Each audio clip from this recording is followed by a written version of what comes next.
Admit I am the most biased person that could ever make this argument.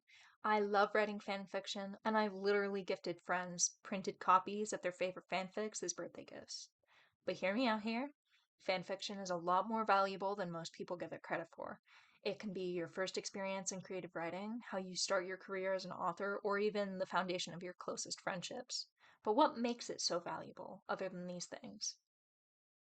What people recognize as fanfiction started in the 1960s and 70s with the rise of the Star Trek fandom, but only became widely accessible when the internet gave us the opportunity to keep it all in one place, or at least across various websites and personal blogs. However, the act of being inspired by others' art and creating your own version of it has been happening for a lot longer than 50 years. Classical composers used to riff off each other's work all the time, and they were constantly collaborating with each other on pieces that they might not always get credit for. In the visual art world, successful painters like Vincent van Gogh were known to make friends with one another and take amateurs under their wing. But even if we had to narrow it down to the literary sphere specifically, it's always been equally as popular, if not more. Jane Austen's work has always been heavily inspired by Charlotte Bronte's, especially Jane Eyre. Dante's Divine Comedy is pretty much just Bible fan fiction.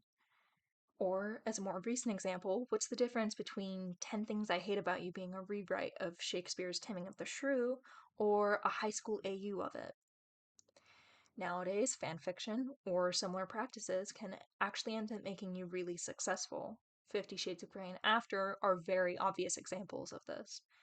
There's also the authors that started out writing fanfiction and then moved into more original works, like Ali Hazelwood has. That's the special thing about fanfiction. It gives your audience agency in the content they consume. It doesn't just have to be spoon fed to them on a silver platter or one of those cheap IKEA plastic plates, even, but it can instead be like offering someone an apple. Some people really enjoy the apple on its own, and then some people use it to create apple cobbler to share with everyone. It lets culture be something to participate in instead of observing from the sidelines. Because of this, there's often a lot more diversity within fanfiction as well, compared to media it's based on, specifically. This is because fans want to see themselves represented, obviously, but they don't just rely on begging creators to do it for them. After all, most of the time, the creators don't. But this can even end up in the fanfiction works getting even more appreciation for or than the original works. All the Young Dudes, the Harry Potter fanfiction about his parents' origin story, is a great example of this, especially considering where the Harry Potter franchise has gone lately. Many people find comfort in the work, or fanfictions like it, as a way to still enjoy the Harry Potter world without contributing to its effects on our very real one. The joys of having free fanfiction. Fanfiction, because of this, is one of the most accessible ways of consuming art. You don't have to spend money on physical copies, streaming subscriptions, or downloading rights to read it. It's uploaded and archived completely for free. The organization of these systems, especially Archive of Our Own, is otherworldly amazing, but that's of an essay for a different time. I can't let myself get carried away here. But the accessibility of fanfiction isn't just great for readers, it's also amazing for writers, especially the ones that are just starting out. One of the universal rules of writing is that you should be spending just as much time reading as you do writing. This is so that you can expose yourself to new techniques, vocabulary, ideas, and concepts that you wouldn't otherwise be able to come up with on your own. However, as the literature sphere turns more into an industry and books get more and more expensive, this can be unrealistic for writers that are just starting out. And oftentimes, this problem is solved by adolescent writers turning to fanfiction instead of another book. It's right there, it's free, and it's perfect for feeding into the obsession with whatever piece of media you fall in love with. You can learn more about writing from both original media and fanfiction. And as a personal note, there are multiple pieces of fanfiction that I've read that don't just have better writing than anything I could make, but honestly better than traditionally published and highly loved books I've read in the past. Any other fanfiction reader could tell you the same thing. In fact, please feel free to do so in the comments. I'm in need of something new to read anyway, so I'd love any recommendations of well-written fics. The free access to fanfiction pretty much guarantees community in fandom spaces too.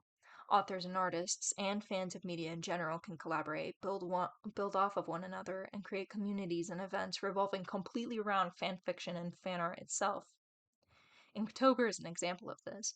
For the entire month of October, it's really common to see people online doing sort of writing challenge every single day, all in the name of fanfiction.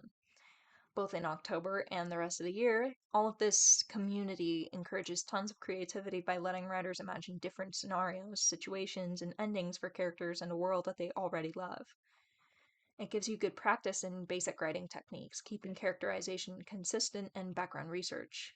If you're writing a House MD Enemies to Lovers fanfiction between House and Wilson, you will at least have to know some medical jargon to get through it. Also, and what I love doing the most, is when fanfiction pushes writers to not only imagine what they could change in the fanfiction they enjoy, but what they could make better than the original, a la the Fix-It fic. Original characters, on the other hand, can also help writers keep characters consistent even when they interact with figures outside of the canon. In their own non-fanfiction works, this can keep character interactions not only realistic, but really fresh.